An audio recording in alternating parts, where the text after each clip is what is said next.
Hello, Professor. My name is Gabriel Valdez, and I will be explaining my Chapter 11 homework as requested. Here's the very first problem given that's 11.5. And the problem statement it asks that it gives us that the motion of the particle is defined by the relationship of x equals 6t to the fourth minus 2t cubed minus 12t squared plus 3t plus 3, where x and t are expressed in meters and seconds respectively, and it asks us to find the time, the position, and the velocity when a is equal to 0. So given the position function, we can take the derivative of the position function to find the velocity, because the derivative of the position with respect to time is velocity. So that's exactly what I did here. I took the derivative of this given function to get 24t cubed minus 6t squared minus 24t plus 3.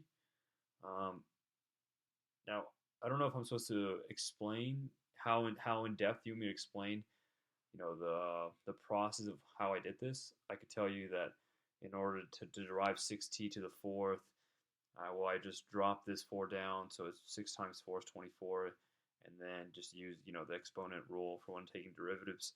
But I feel like that'd be a little too overly verbose, so I'm just gonna trust that that we know how to take derivatives.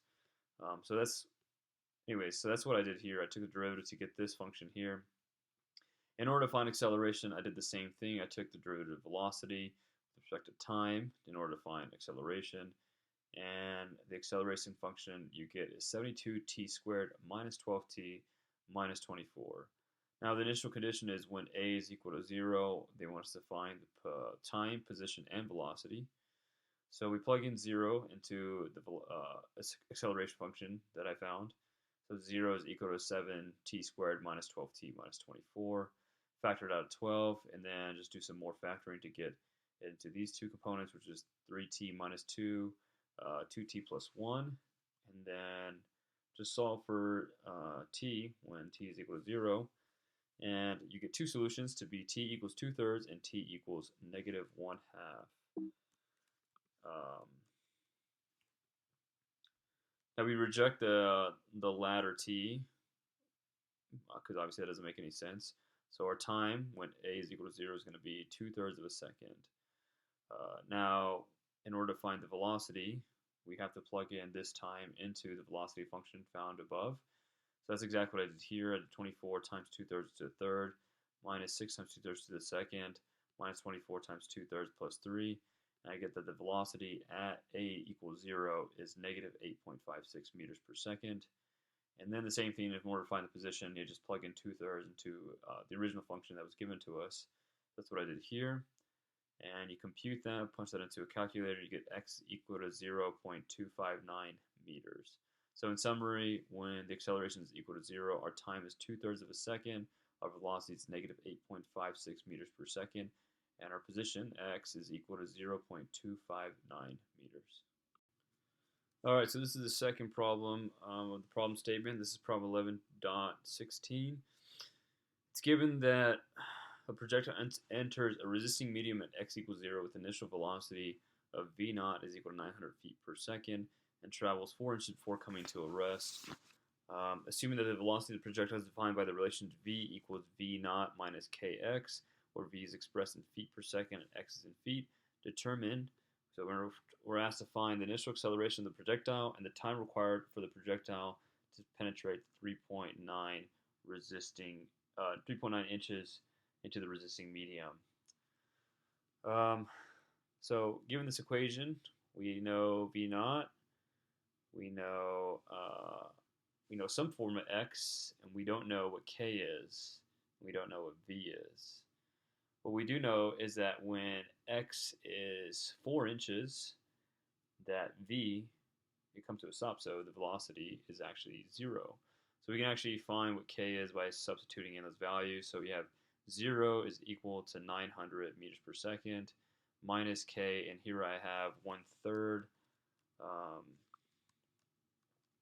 Here I have 1/3 because this is 900 meters per second, and then I'm sorry, 900 feet per second, and then the 4 was given to us in inches, so I just converted that to 1/3 feet, and then we solve for k, and we get k is 2,700 over 1 over seconds.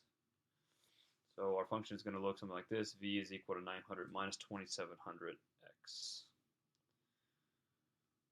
Now we're trying to find a, because our first find is to find the initial acceleration of the projectile. So we have to take the derivative of this function in order to get a. So that's exactly what I did here. I did a is equal to derivative of constant is 0, and then this is the constant in front of the x, which is the position function. So your derivative becomes a is equal to negative 2700 v, because the derivative of x with respect to time is actually velocity. So you get a is equal to negative 2700 v.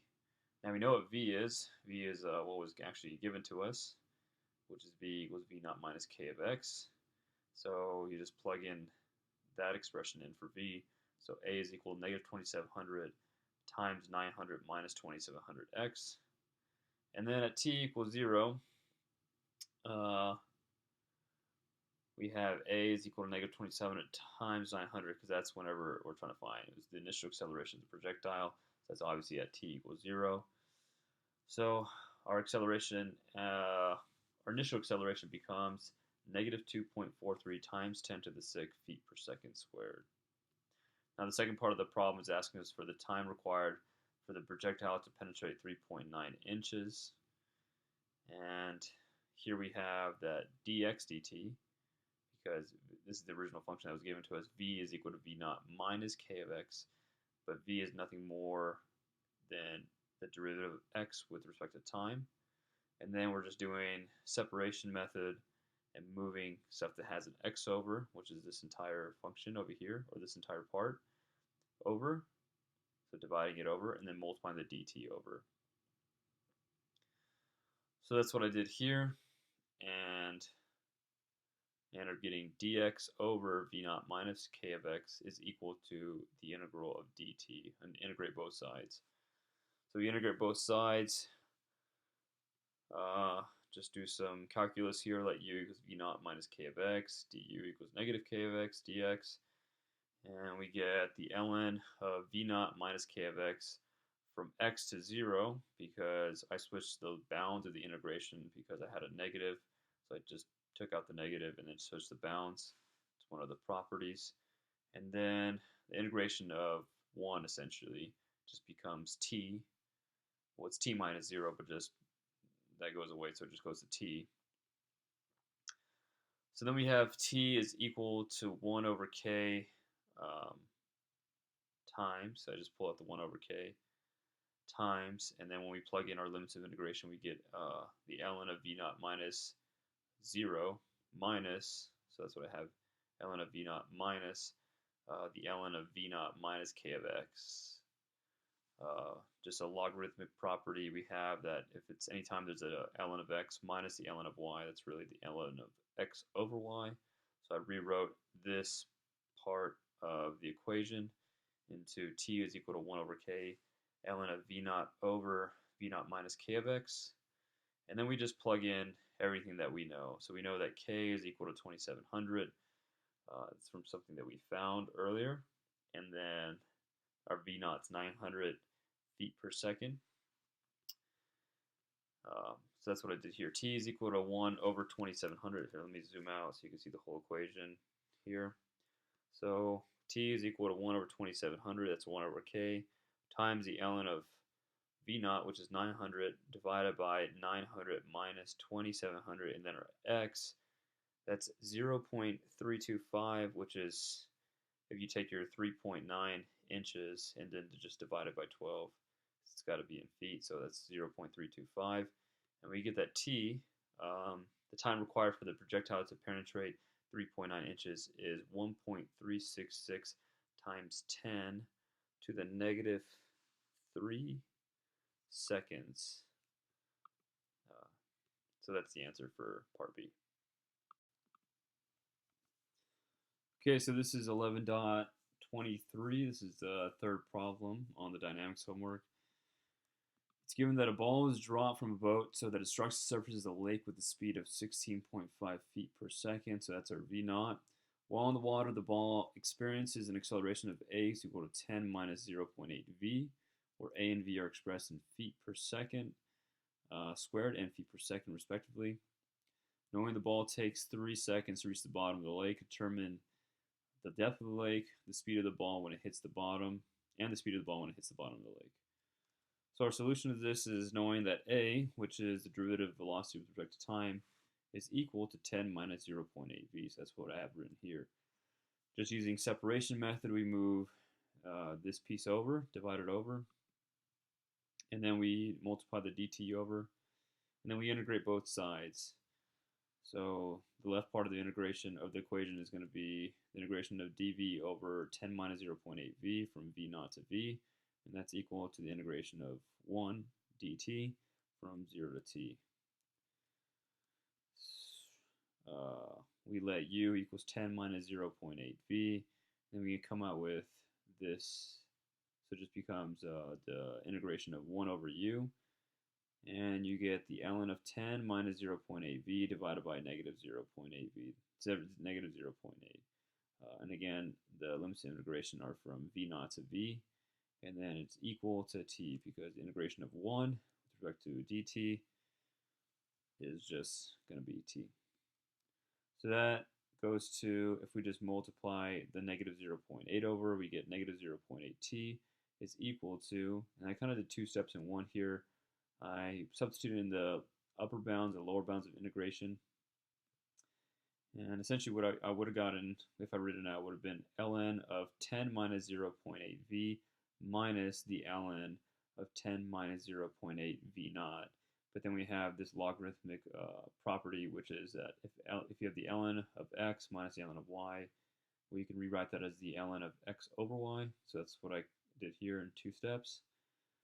Raised both sides to e in order to get rid of the ln.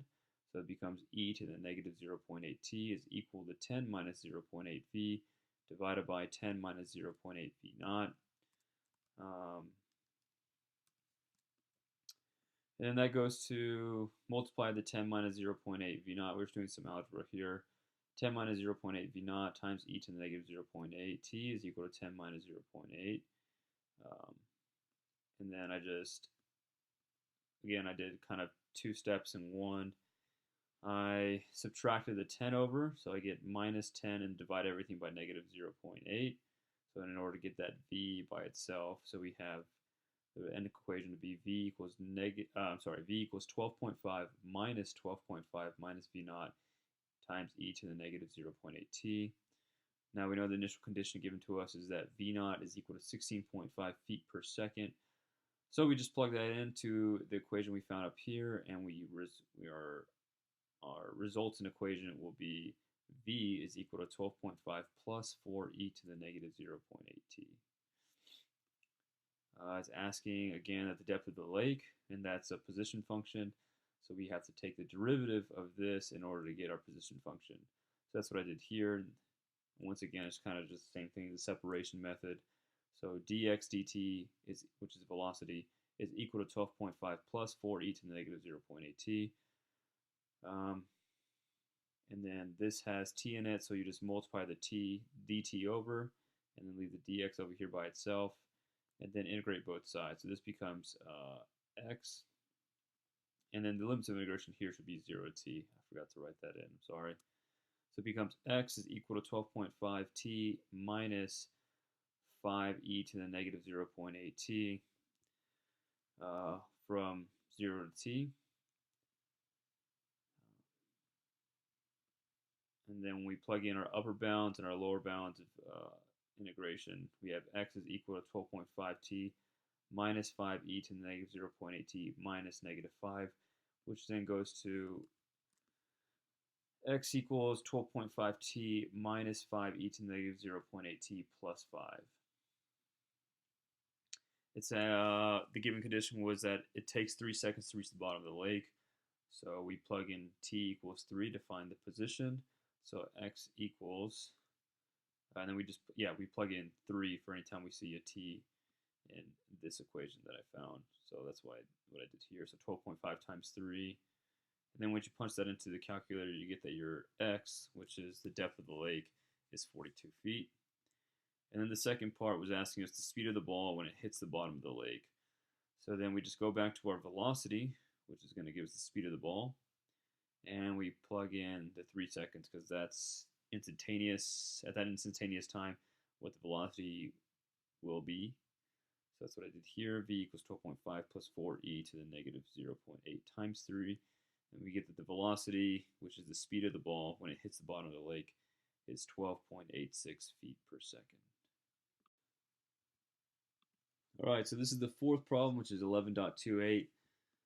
This is the jogger problem. So it's given that the speed of the jogger can be approximated by the relationship of v is equal to 7.5 times 1 minus 0.04x to the 0.3, where v and x are expressed in miles per hour and miles respectively. And it's given that x equals 0 at t equals 0. And it's asking us to find the distance ran when the jogger has hit t equals 1 hour, and then the jogger's acceleration in feet per second squared at t equals 0, and the time required for the jogger to run 6 miles. So to tackle on the first problem, which is the distance run, when t equals 1 hour, we have the velocity functions again giving us distance, which is position. So we're just taking the derivative of, we're going to have to integrate velocity in order to find our position function. So we know that velocity is dx dt, so that's why we wrote it as. Dx dt is equal to 7.5 times 1 minus 0.04 times x to the 0.3. And we're using separation method here once again to solve this problem, this differential equation. So we divide the 1 minus 0.04 x to the 0.3 over, and then multiply the dt over here. So we end with dx over 1 minus 0.04 x to the 0.3. I apologize for my terrible handwriting. Is equal to the integral, is equal to 7.5 dt, and I integrated both sides. So this goes to the integration of, I just rewrote it so I could understand it a little bit better. So it's 1 over that, so it's really just 1 minus 0.04x to the negative 0.3 dx is equal to, and I integrated this side actually, 7.5t, and those limits of integration are from 0 to t. These are 0 to x. So once I did that, I found the integral for this one, which is just you add the 1 divided by that. So if you add 1 to negative 0.3, you get 0.7. You have to divide it by that. Then you got to use chain rule and take the derivative of this, which is just negative 0.04, and divide it by that. So that's what I did here. And I get this. My limits of integration are 0 to x, and that is equal to 7.5t. In this step, I just multiplied over the 0.7 and the negative 0.04, and so you get 1 minus 0.04x raised to the 0.7, from x to 0, because I had a negative, so I just switched the limits of integration.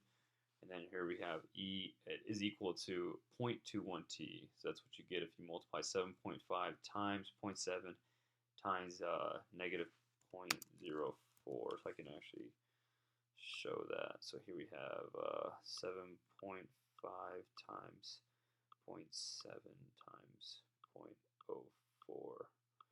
So we have 0.21, 0.21.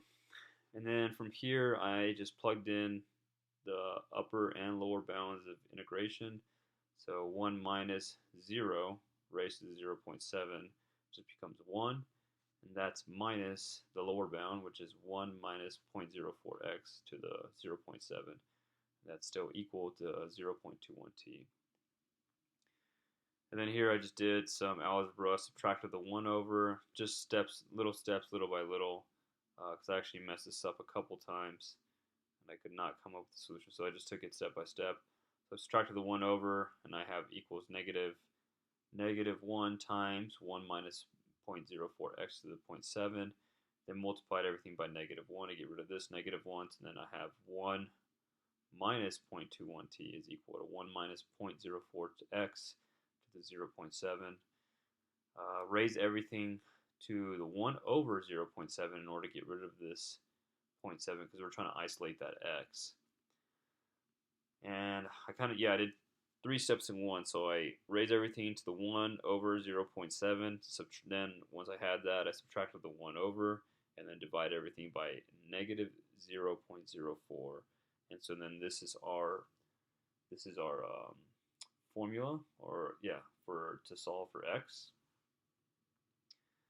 Now it's asking for the distance for when t is equal to 1 hour. So then you just plug in 1 anytime you see a t. So that's what I did here.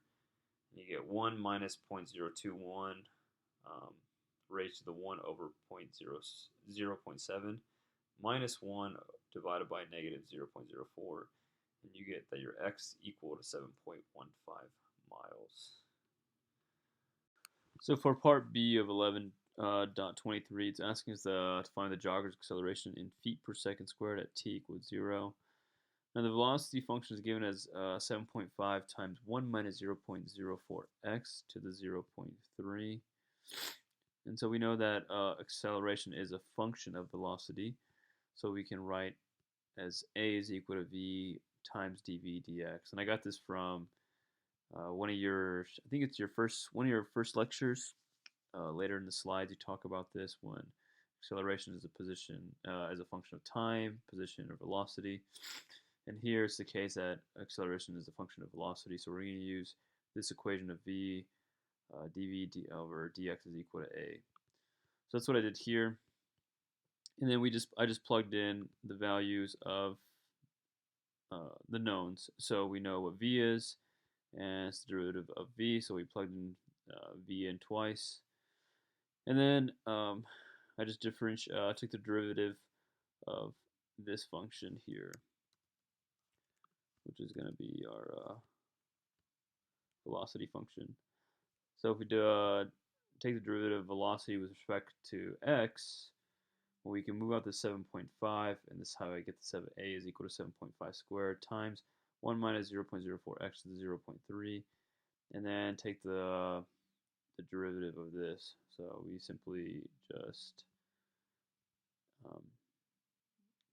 pull down the 0.3, subtract it from 1, so we'll get negative 0.7, and then we do the chain rule, and then we end up with negative 0.04. I just multiplied the 7.5 squared times the 0.3 times the negative 0.04, and that's how you get negative 0.675 times 1 minus 0.04x to the negative 0.4. This is just an exponent rule.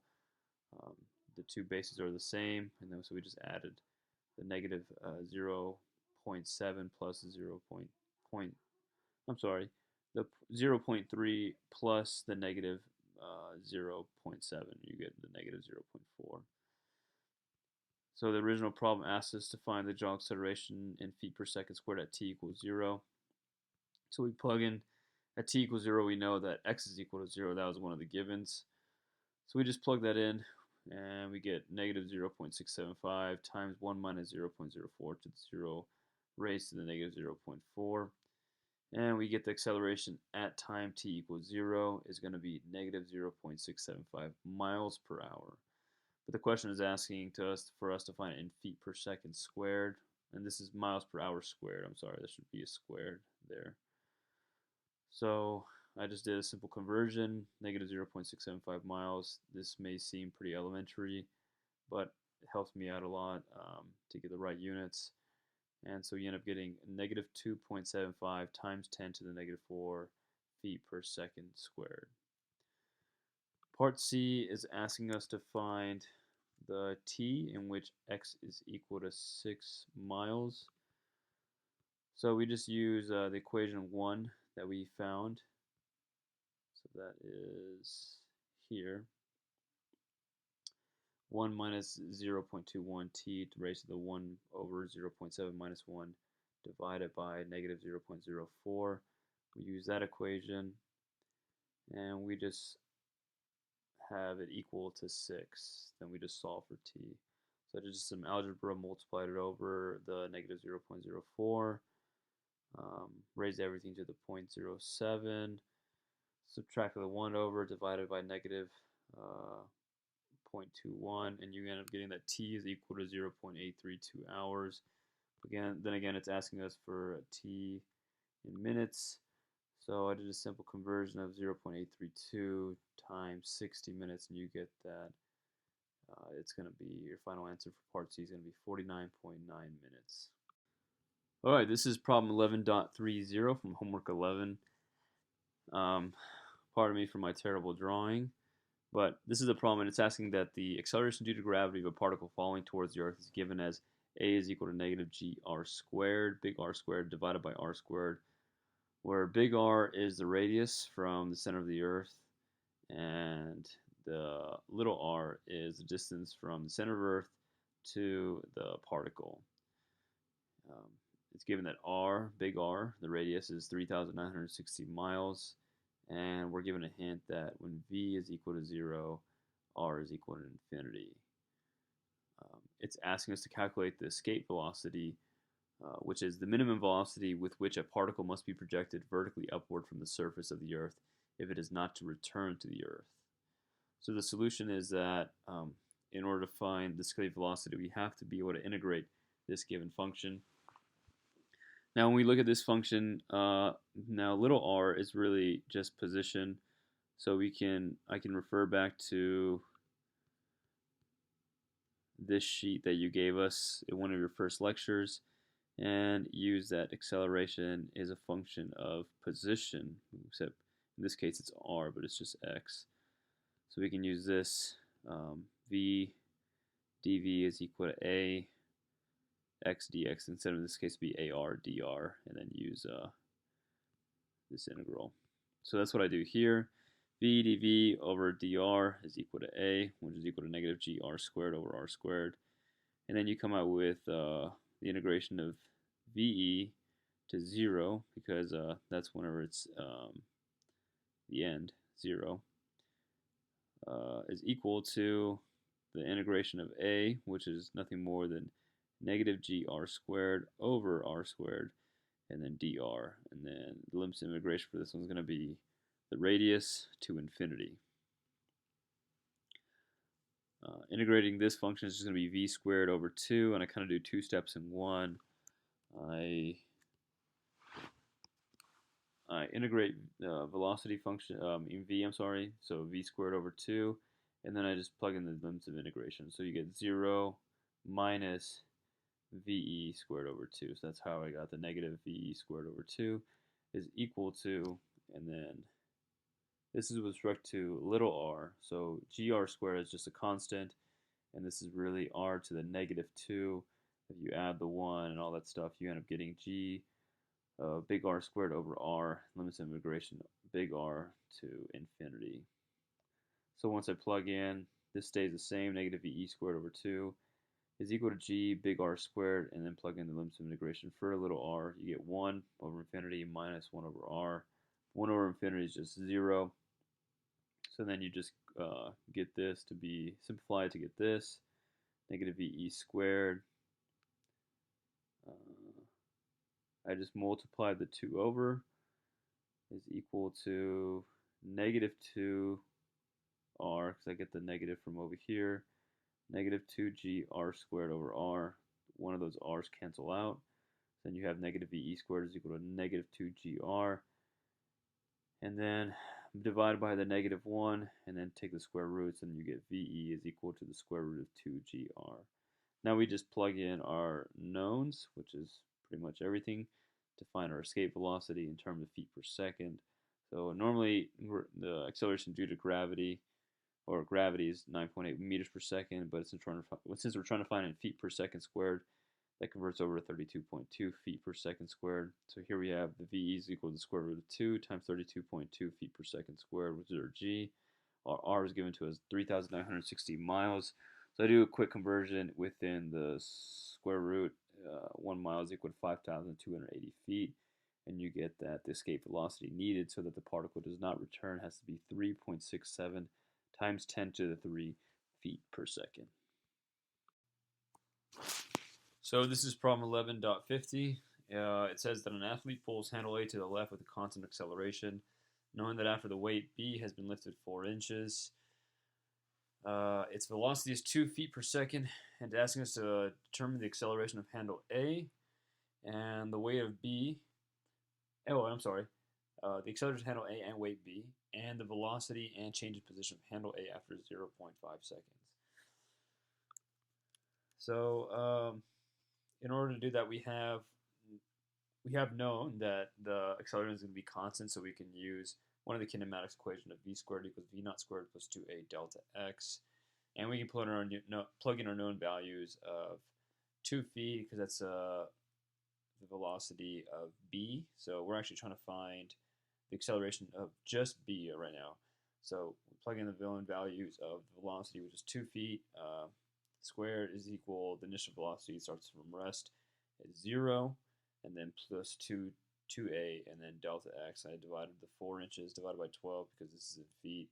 That was given in inches. Just a simple conversion. We find that our acceleration for b is equal to negative 6 feet per second squared. Now from the diagram, we can make a couple of equations.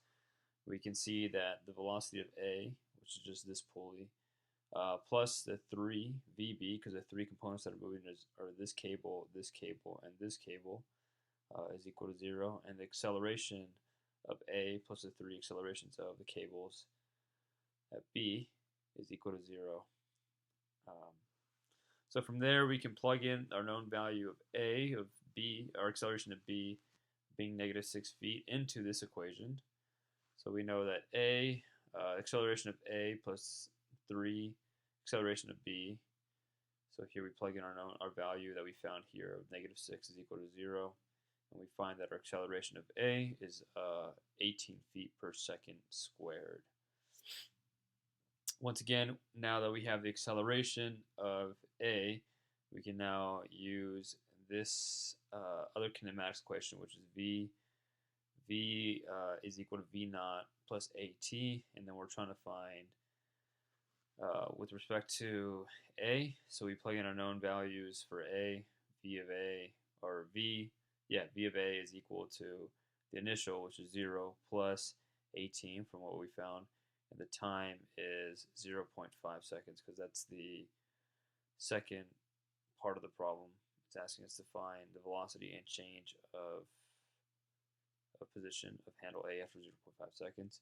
So we plug in that 0.5, and we find that the velocity after 0.5 seconds is 9 feet per second.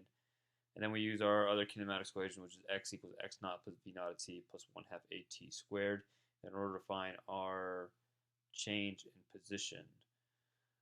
So here we have that it starts from rest, and then we plug in our initial velocity, which we found above here. T, still 1/2 seconds, plus 1/2 a is what we found in the second part, 18 feet per second squared, times 1/2 second squared. Punch that into a calculator, and then you get that your change in position to handle is 2.25 feet. This is 11.66. It says that a parachute is in free fall at a rate of 200 kilometers per hour when he opens his parachute at an altitude of 600 meters. Following rapid and constant acceleration, he then descends at a constant rate of 50 kilometers per hour from 586 to 330 meters, where he maneuvers the parachute into the wind to further slow his descent. This asks us to determine the time required for the parachutist to land after the opening his parachute and the initial deceleration. So we're given that V naught is equal to 200 kilometers per hour. He opens the parachute at x equals 600 meters, and he descends at a constant rate. So initially what I did, since this is given in kilometers per hour, and then the other, kilometers per hour, and then the altitude is given us in meters, I ended up just converting both the 200 kilometers per hour, which is his first free fall rate, and then his second other velocity to meters per second. So here's a simple conversion that I did. It's just doing kilometers, 1,000 meters in a kilometer, hours. So you can follow the math here, and then I got that the initial was 55.55 meters per second, and then for the 50 kilometers it converts to 13.88 meters per second. So here we draw a velocity time graph and also a position time graph. We know that in order to find the t's, which are the unknowns, well, velocity is nothing more than the change in position over time. So we already know our change in position for t1. It's from 586 to 600, or 600 to 586. So that's what I did here. Once again, the very first part for t1, how you found it, how I went about to find it, was that velocity was given as a change in position over time. So it's just 586 minus 600, which is negative 14. And then the velocity is no more than just the area under the curve. So I just went ahead and solved that out algebraically. This is a triangle, and this is a rectangle. So I did 1/2 base times height, where the base was t1, and the height was 55 minus 13.88, plus this area, which would be plus t1 times 13.88. So you can see that I did that here, 1/2 base, which is your t1 times our height, which is that difference, which comes out to be 41.67, plus the area of the rectangle, which is t1 times negative 13.88. This is your change in position, as I denoted earlier, and then you just solve it out algebraically, pulling out the t1, and you get that the t1 time is equal to 0.403 seconds. Again, I did the same thing for the t2 time frame. Except this time the change in position is from 30 to 586 to 30. So it would be 30 minus 586 is equal to the area under the velocity time curve. So that would just be this big rectangle here. And that just comes out to be t2 times 13.88. Divide this 30 minus 586 divided by 13.88, and you get that t2 is equal to 40.03 seconds. And then lastly, you do the same thing for the t3 time frame. You know that he hits the bottom, and so it's from 0 to 30 to 0, and then this is just nothing more than just a triangle. So 1/2 base, which is their t3 time, times your height, which is 13.88. Here, once again, I did that, and then you get your t3 time is equal to 4.320. So the total time is just the addition of all the t's, t1, t2, t3. You get the total time required for the parachute to land after his opening is going to be 44.8 seconds. The second part is asking the initial deceleration. We know the acceleration is nothing more than the change of velocity over time, and so we know that initially the change in velocity was given to us by this graph was from 55 to 55.55 to 13.88. So it's our change in velocity. We subtract those two and divide it by the time that we found for t1, 0.403. So that's what I did here. Final minus initial divided by 0.403, and it gives us that our initial deceleration is going to be 103.3 meters per second squared. Alright, so this is 11.95 from the homework. It states that the three-dimensional motion of a particle is defined by the position vector r is equal to rt cosine of w n of t times I plus ctj plus rt sine of w n t times k. It's asking us to find the magnitude of the velocity and acceleration of the particle. And then it's giving us some other information that the space curve described by the particle is a conic helix. So in order to find the magnitude of the velocity given the position function, we just have to take the derivative of this function. So that's what I did here. V is equal to dr dt. Just using product rule and chain rule, I find that V is equal to this here, r times cosine of w n of t minus w n of t sine w n of t times I plus c of j plus r sine w n t plus w n t cosine w n t times k. And then in order to find acceleration, we take the derivative of this function here, the velocity function. So that's what I did here. It's just a lot of chain rule and product rule, since there's multiple functions of t. Like in this one, so right here I'd use the product rule, derivative of the first times second plus the derivative of the second times the first, and then the chain rule for that Wn of t. So once you do that, you end up getting that acceleration is equal to r times negative 2 Wn times sine Wn of t minus Wn squared plus cosine Wn of t I. The j goes away because it was just a constant, plus r Wn cosine Wn of t minus Wn squared, or w squared n, t sine Wn of t k. But the problem, the question is asking us to find the magnitude of the velocity and acceleration of particle. So in order to do that, we have to just take the square of each one and square root the whole thing. The square root of the x, the y, and the z. So that's what I did here. I just took the velocity function and I squared the entire thing, and it was just a lot of algebra and pulling out things when I could. And at the very end, you end up getting a lot of cosine squared plus sine squared bases. So like for example, this one, that goes r squared times 1, which I got from here, plus these two are exactly the same, but just opposite signs, so they cancel out. Plus, and here I show that I pulled out the w squared and t squared sine wn. They both have the w squared and t squared, so I pull that out of both, and you get times sine squared plus cosine squared. So then that becomes times 1. So and then plus your c squared from here. Here it is. And then you end up getting that the magnitude of the velocity is nothing more than this v is equal to the square root of r squared times 1 plus w squared of n t squared in parentheses plus c squared. And then the same thing to find the acceleration, the magnitude of acceleration. So you take your x, y, and z components and just square them, and then you have to take the square root of all of them. So that's what I did here. Remember, there was no y component, and just a lot of algebra to process this through.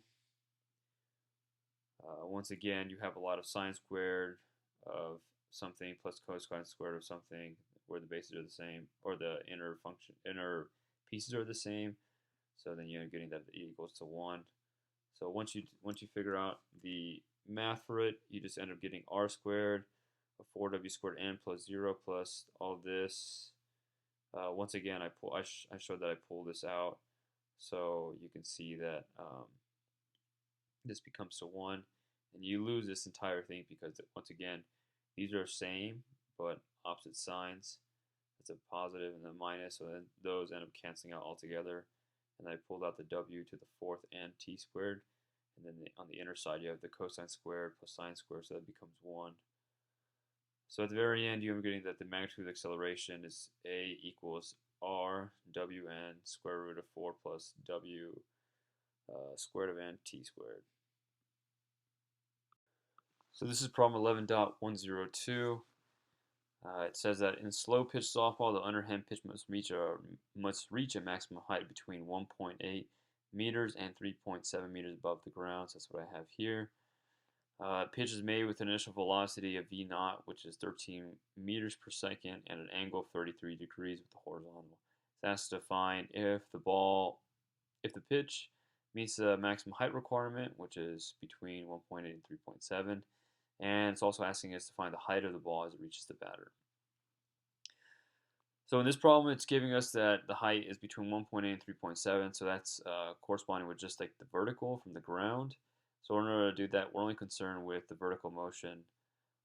So the equation of v equals v naught minus at actually converts to v of y is equal v naught sine of 33, because if we make a triangle here where v naught is a hypotenuse, we're trying to find only the vertical component, then if we take the sine of 33, it'd be opposite over hypotenuse, and then just doing some algebra, we can find that in order to find the vertical component, it would be v naught sine of 33 minus at,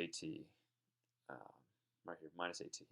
And then same thing to find the position with respect to the vertical, would be y is equal to y naught plus v naught of t minus 1/2 at squared. But then again, we're only concerned with the vertical component. So this, instead of v naught, becomes v naught sine of 33. So we know that we're trying to find the max height of this ball. See if it reaches between the parameters 1.8 and 3.7. So at the max height, the vertical component for velocity is going to be 0. So using the equation 1, we can find that we can plug in 0 and equal v naught sine of 33 minus gt, and then solve for time. So at what time will it be at the highest point? So plug in the known values, v naught being 13, sine of the angle, which is 33, divided by our g, which is just gravity, 9.81 meters per second squared. We get that our t is equal to 0.7217 seconds. Now we have to see if it can what the actual vertical distance from the ground is going to be. So our y max is, like I said, y naught plus v naught sine of 33 t minus 1/2 at squared. So our y max is actually 0.6. Usually it's 0, but in this diagram, this man, where he's standing from and where the ball is actually being released from, is 0.6 meters from the ground. So our y naught 0.6 plus v naught with concerning just the vertical motion would become 13 sine of 33 times the time that we found from right here, minus 1/2 a, 4.9 is just 9.81 divided by 2, t squared, so t that we found squared, and we get that our at the velocity of 0, which is the max point of this arc, the y max is going to be 3.16 meters, which does happen to fall in between our parameters of between 1.8 and 3.7. So yes, it meets the maximum height requirement. For part B, it's asking us to find the height of the ball as it reaches the batter. And so we can see that at x equals 15.2, which is this distance from the pitcher to the batter, is that total distance. So then we just plug in those values. X is equal to x naught plus v naught of t minus 1/2 at squared. But this time we're actually just concerned with the vertical component, the horizontal component. So instead of 13 sine of 33, it's 13 cosine of 33, t. Solving out, we found that t is equal to 1.3941 seconds. So it takes 1.3941 seconds in order for the ball to meet the batter from when he throws it. And then we just use our y component equation for position, this one here, or this one here. And instead of this time, because this was the time for the ball to reach the max arc, or the max distance, we're going to use the time that we found, which was 1.3941, and to solve for that, the height of the ball. So we do here, y is equal to 0.6 plus 13 sine of 33 times 1.3941 minus 1/2 a t squared, and we get that our height of the ball when it reaches the batter is 0.937 meters. So this is problem 11.135. It says that human centrifuges are often used to simulate different acceleration levels for pilots and astronauts. Space shuttle pilots typically face inwards toward the center of the gondola in order to experience a simulated 3g forward acceleration. Knowing that the astronaut sits 5 meters from the axis of rotation and experiences 3g's inwards, determined her velocity. So we're trying to find just her velocity. And knowing that this thing spins around in a circle with respect to this axis of rotation, then we know that the acceleration that they're going to feel is centripetal acceleration. So we can just use the equation of A is equal to v squared over r.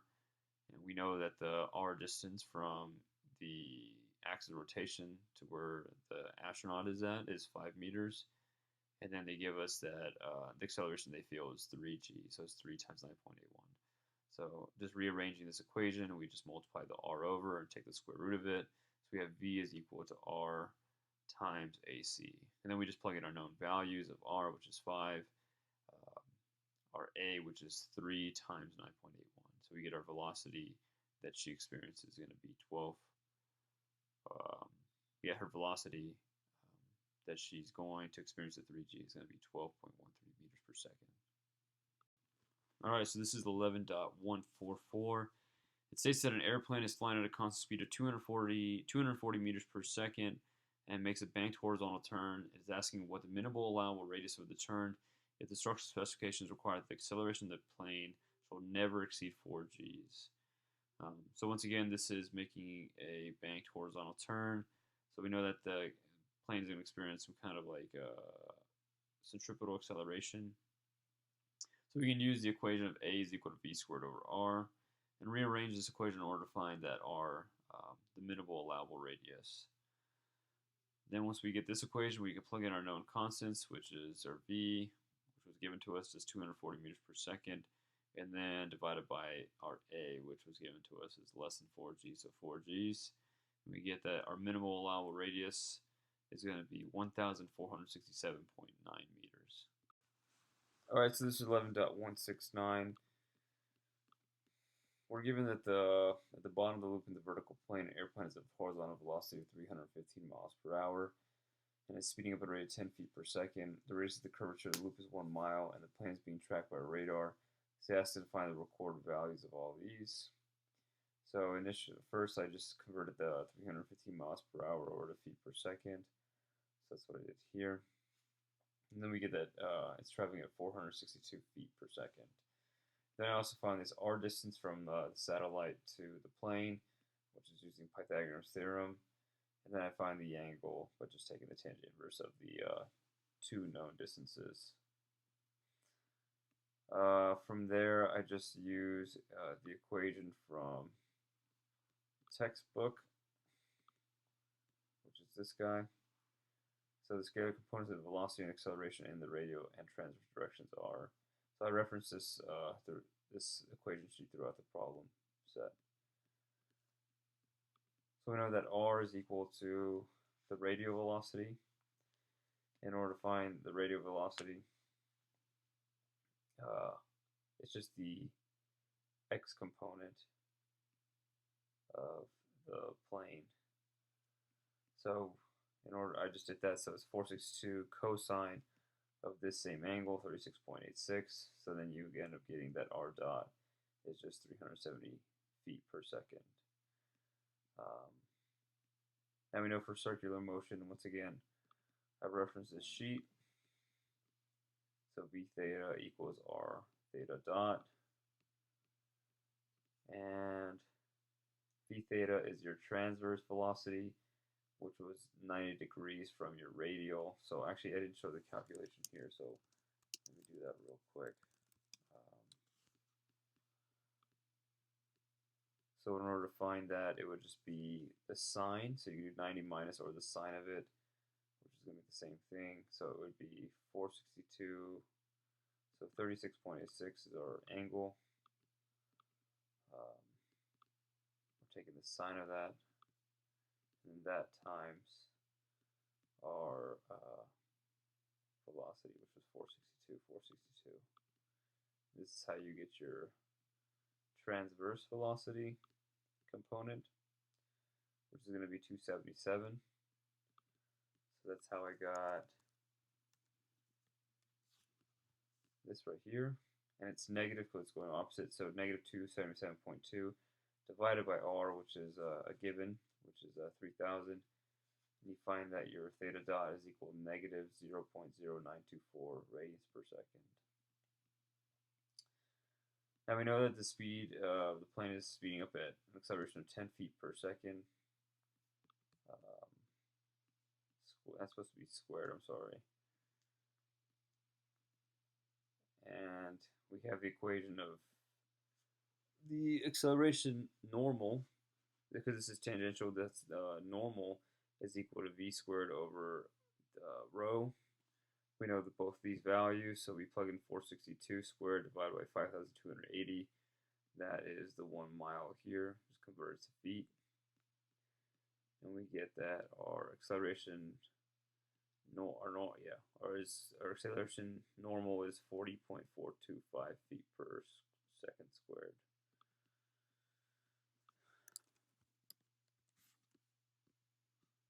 Now, in order to find our radial acceleration, we have to add in all the components that are the same. So here we found the AT cosine of theta plus AN sine of theta, and then we plug in those values of 10 cosine of 36.87 plus the 40.42 sine of 36.87, and we get that our AR is 32.25, and then our transverse acceleration, so that was our radial acceleration, I'm sorry, and then our transverse is going to be negative AT sine theta plus AN cosine theta. So you plug in those values, and we get that our transverse acceleration is going to be 26.34 feet per second squared. Once again, referencing this equation sheet, we can see that acceleration in the radial transverse direction is AR equals R double dot minus R dot theta dot squared. And then we just rearrange this to find it in terms of R double dot. And then we plug in our known values. So we found the radial acceleration, and then we know these other things. So our radial acceleration, as we found earlier, here, 32.255 plus 3,000, which is our R. Was this distance R? We found right here. And then times our theta dot squared, which is our negative 0.0924 radians per second, which is what we found down here. We get that our R double dot is equal to 57.9 feet per second squared. And the last part is trying to find our theta dot, and we reference this equation. A theta, or transverse acceleration, is equal to R theta dot double dot plus 2R dot theta dot.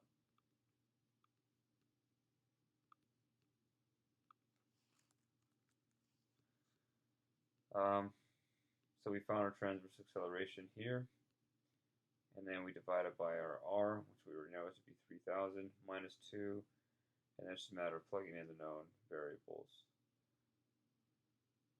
So you're getting that our theta double dot is equal to 0.0315 radians per second squared.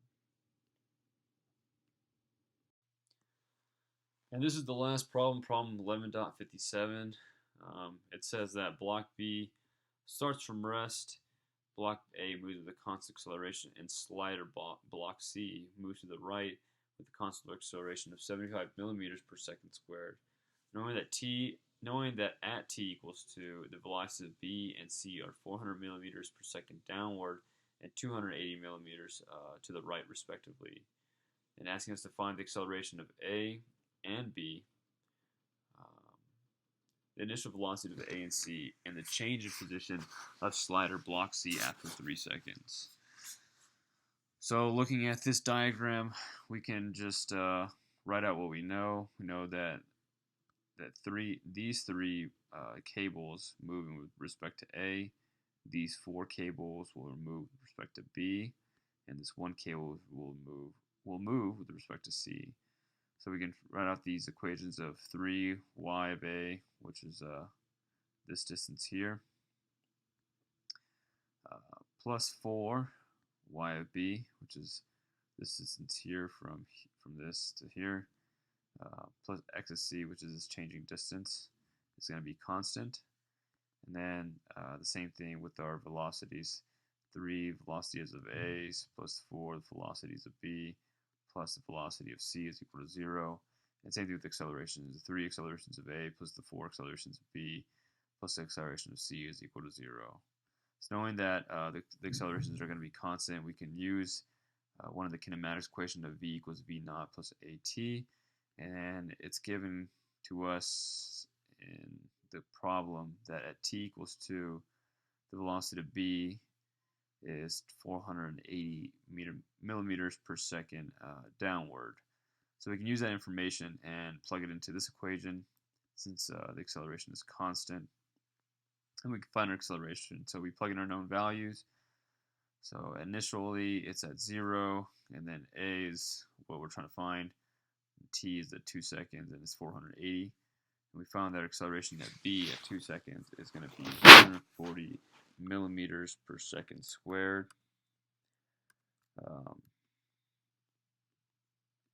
And then using this equation, we can find what our acceleration of A is going to be. So we use that this third equation, and we type in 3AA plus 4 times 240, and then plus 75, because in the problem it says that C moves at a constant acceleration of 75 millimeters per second squared. And we can solve to find our acceleration of A, which is going to be 345 millimeters per second squared. The second part of the problem is asking us for the initial velocities for both A and C. So once again, we can use that kinematics equation of V equals V naught plus AT, but this time plugging in our value for 280, which was one of the things that was given to us in the original problem, that at t equals 2 seconds, VC is moving at 280 millimeters per second to the right. So we plug that in. So 280 millimeters per second to the right is equal to V naught plus AT. We know that the acceleration at C is all the constant at 75 at 2 seconds. So you find that our initial velocity is 130 millimeters per second.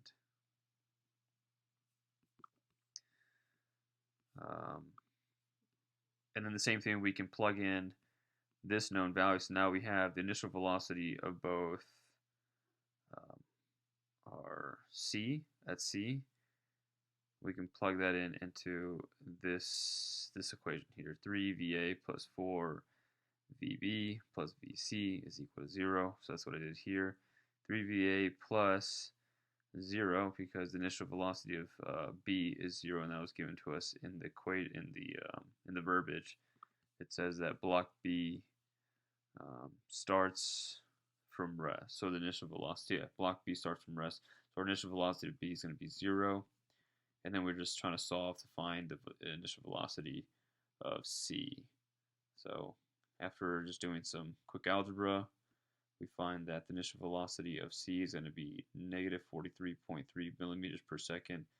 But all that means is that it's going to be moving, instead of what's written, it's going to be moving the opposite way. So it's going to be moving 43.3 millimeters per second up. And then the third part is going to ask us for our change in x for C at t equals 3. Yeah, so the change in position of slider block C after 3 seconds. So we already have everything for all the known parts for slider block C. We know its initial velocity, we know the time it's given to us, and we know its acceleration. So we just use the other kinematics equation of x equals x naught plus 1/2, x equals x naught plus v naught at t plus 1/2 at squared. Plug in our known values. We don't know x, and we don't know x naught, because x, if we just move this over, x minus x naught is our change in x.